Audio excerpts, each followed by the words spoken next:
touch the sky. I'm alive, I'm alive, I feel alive. Yeah, well, my name is Larissa Lamb, and I'm a singer, a songwriter, as well as a film director, and I've also been a talk show host for TV and radio. First of all, what led you to the music field? Well, you know, my parents forced me to play piano when I was 5 years old. Very typical Chinese. A lot of people, you know, play piano. I will confess, I did not like playing piano at all when I was younger. I would not practice. But when I was 13 years old, I wrote my first song, and music just started to come very easy to me to write music. And so I never thought it would actually be a career. I just thought it would be something I did for fun. Thought I was going to be a doctor when I was growing up. My father's a doctor, and so I thought I was going to be a doctor. And so when I was in high school, I came to this realization one day that I didn't like being a doctor. I didn't like to see blood, and I just couldn't see myself doing that. And so I just decided I wanted to go into music because I had just been fascinated with it. And furthermore, I felt like, it's very strange, but I felt like because I was Chinese and I was a woman, there were not very many people like that in the music industry. And for me, I took it as a challenge. I know, you know, most Chinese, they would say, like, don't do that because no one else is doing that. You should do what everybody else is doing. I decided to do what everyone else was not doing. Is it a hard choice? Yeah, of course it's the harder choice because, you know, there isn't a straight path. You know, if you want to be a lawyer, you know, you go to school, you go to law school, and then you go take the bar exam, and then you go work for a law firm. I mean, that's a very easy, you know, the path that you have to take. To do music, to do film, to do that, there's no one path. It's a very different path for every person. So it definitely was harder because, you know, nobody in my family had worked in music. My father had been an actor in Hong Kong before he came to the US, but music was a completely different thing. As a Chinese American, so do you feel some responsibility or mission you carry on? Absolutely. I feel like as a Chinese American, you know, woman, there are not very many of us in the entertainment industry, and a lot of times in the circles that I run in the music industry, I've been working in the music industry for a very long time, and so most of the people that I'm around are not Chinese. They're either or not even Asian. They're mostly either Caucasian and some Black and you know, maybe some other ethnicities. But I'm normally like the only Asian person around in the circles that I'm in. And so for me, it's very important to educate a lot of the other people that there are other Chinese, that we're not all the same. You know, I mean, even within Chinese culture, you have ones from mainland China. Even within mainland China, there's Shanghai, there's, you know, northern China, there's Beijing, and then there's Hong Kong, and there's Taiwan, and there's Singapore and Malaysia. I mean, there's a lot of diversity within, you know, the Chinese community. And of course, we're different than Koreans, we're different than, you know, Japanese. And there's a distinction between I was born in the U.S. as opposed to somebody that was born in, you know, the mainland. And so for a lot of people that are not Chinese, they see everybody as just, oh, you're just Asian, you know. But part of, I think, the responsibility we feel as Asian American artists is that, you know, people may automatically think, oh, you're Chinese, you should sing in Chinese. But I'm like, I'm American, I was born here. I write music in English. So that's my first language. And at the end of the day, though, you know, people evaluate you on your talent. So if people hear me sing or they hear my music, they don't care that I'm Asian. You know, they will hire me for the job because, you know, hopefully they think I'm good and that they enjoy it. So recently have a lot of discussion about race. So I just want to ask you, do you feel different, like as a yellow beyond white and black? You know, it's very interesting that you bring that topic up. I mean, working in entertainment, you know, during the Oscars, that was a big controversy that it was Oscars so white was, you know, the social media, because all the actors were you know, white that were nominated, and at the same time, a lot of the Black actors were upset, and some of the others. But you know, there's a lot to be said. There's actually a lot of diversity behind the scenes, in the entertainment industry. We have some directors. I mean, obviously Ang Lee has done very well. He won an Oscar, and the director that won, this year, Alejandro Iñárritu, he's Mexican, but the end of the day, there's still something about people on screen. There's just not as many Asians, and so I think the reason we started doing our film Finding Cleveland too is because we wanted to show people that there was more stories than just black and white. And I think I grew up in California, in Los Angeles, so it was fairly diverse. But in the neighborhood I grew up, I was one of 3 Chinese kids growing up. Later on, a lot of the Chinese and Asians came into my neighborhood. So by the time I graduated high school, it was probably about 40–50%, Asian. So it was I lived both sides, and then I went to UCLA, which the joke at UCLA is that UCLA stands for University of Caucasians Lost Among Asians.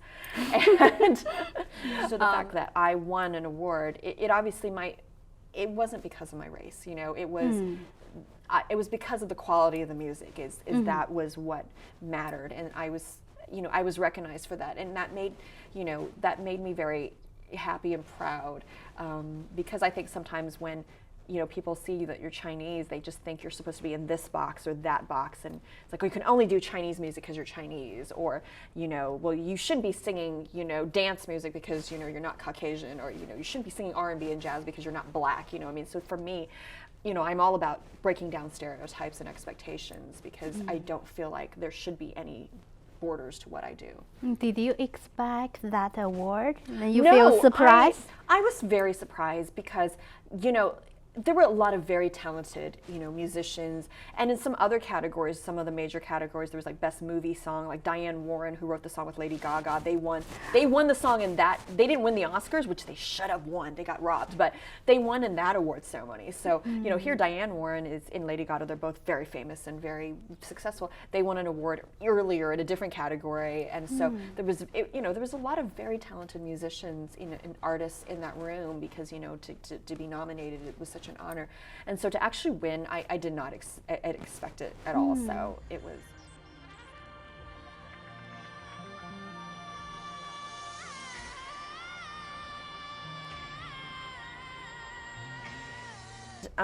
Recently, our film is about the Chinese in Mississippi, Finding Cleveland. Most people like Mississippi. There's Chinese here, D.C. and New York and California. Mississippi, the South. You think black and white. And our film is also taking a look at my husband's grandfather that came from China straight to Mississippi. But we found that the history of the Chinese, it wasn't recent. They were there from the late 1800s. After slavery was abolished. So normally you think black and white, but the Chinese were there. It was obviously not as many numbers, but they were still there. And so they didn't fit either category, a black or white. And so race as a concept, what do you do with the Chinese? And so at one point, they were actually classified as colored, because they were not exactly white. And so they were kind of classified as colored. But as Chinese, I think the people, they obviously did not necessarily see themselves completely black or completely white. So I think being Asian, I feel like we're this in-between, race. And I think that is a positive thing in some sense, that we can bridge, I think, a lot of the racial divide. And I think the whole idea of race too, I mean, my parents are both Chinese. My husband happens to be Chinese American. But we have a lot of friends that are mixed race. In fact, when we were screening our films, we've been screening our film across the country, and we had a high school student raise his hand and ask a question, because we were talking about the Chinese, identity in the South, and he's like, I'm half Caucasian and I'm half Chinese. What does that mean for me? And then you have a whole group of people that, like, you're right, if you go to Hawaii, there's a lot of mixed Asian, with, black, Latino, everything. And so, the idea of race, I think, needs to be kind of re-examined, because if we just define things by yellow, white, brown, then we're kind of missing the picture. I mean, yes, it's important to be proud of your heritage and identity, and obviously we're very strong, my husband and I are very strong Asian advocates, but at the same time, we are very much about racial reconciliation and building bridges, so it's not just like, yay, we're the best, and like it's us against them, but like, look, all of us are in this melting pot of colors, especially in this country, and now in a global society, everybody is kind of communicating on the same page. We're all part of the same planet now. Yeah, I agree with you. So you're the part of American society also. So you mentioned Finding Cleveland. Yes. That has received so many multiple awards Yes. so far. So Yes. it's the first documentary you produced. It's the first documentary that I directed, and my husband and I produced it. You know, predominantly I've worked in the music industry as a songwriter and as a singer and as a record executive, and so this was a brand new adventure for us. And really, it was because we took this trip to Mississippi to find my husband's grandfather's grave. He was buried in Mississippi. My father-in-law did not know his father because when his father left China, he was only 1 year old. And he came to the United States and never returned. And so that whole side of my husband's father's history was never known. We just knew that he was buried in Mississippi, and we decided to take a trip just to visit the gravesite. And what happened was we discovered all these amazing facts and connections when we were there. This trip, in the matter of like less than 48 hours, we just found so much information about his grandfather, people that knew him, and other very amazing connections, which is what the film is about. But on top of that, I was an ignorant Californian. I thought there was just like one family of Chinese in Mississippi. Oh, it was just my husband's, you know. Because I've heard that, you know, that sometimes you have a Chinese exchange student, you know, that's in one small town in the U.S., and that's the only Chinese in there.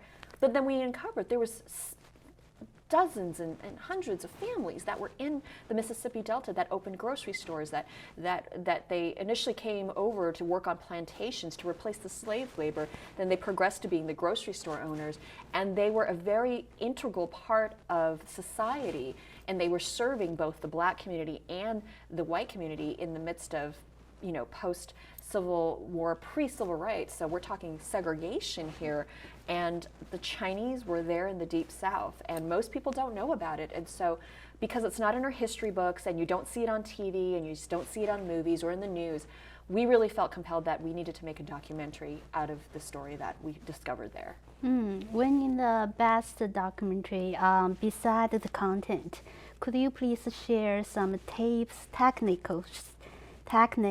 tapes to make documentary? A documentary. Well, I will tell you this. We had a lot of footage that we took when we were on our trip, you know, and then we also were trying to figure out the story. And, you know, when we did the story, you know, we didn't know we were going to make a documentary. So, you know, it's all handheld, like some are cell phones, some of it was a camera, but, you know, we didn't have a whole film crew. And so some of those moments that we reveal are very, very organic. It happened in the moment. But it was a matter of trying to piece together a film that could, a good quality. And so my husband went back to Mississippi a few months later to do some follow-up interviews.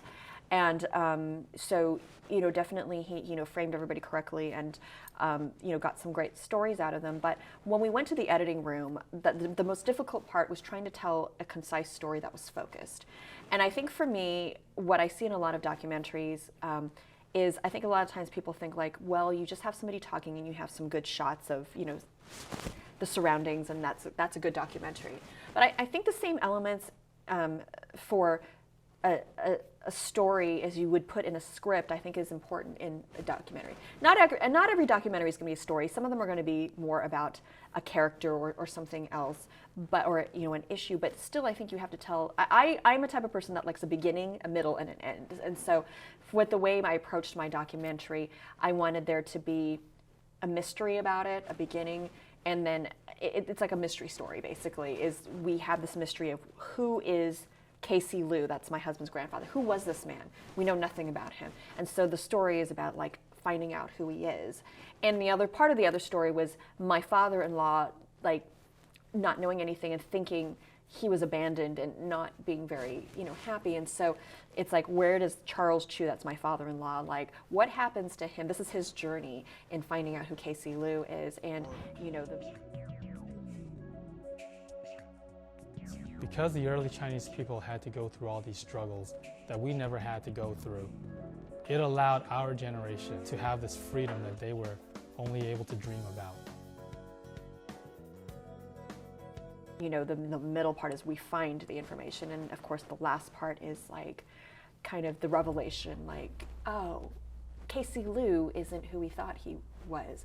This is actually, you know, he's a better man than we thought he was. Oh, I'm giving the story away. No, I don't want to give too much away, but you know, and so I think that's one thing I think for filmmakers, young filmmakers out there that are trying to put together a documentary. I mean, our film is not necessarily the technically greatest because we didn't use the most expensive cameras, we didn't use, you know, a whole crew, but I think the reason we've won so many awards is it's because of the story. We really spent some time in terms of making a story that I think people have been walking out of the theater crying. You know. Time to take what you've been told and discover this new road. My grandfather was in Mississippi?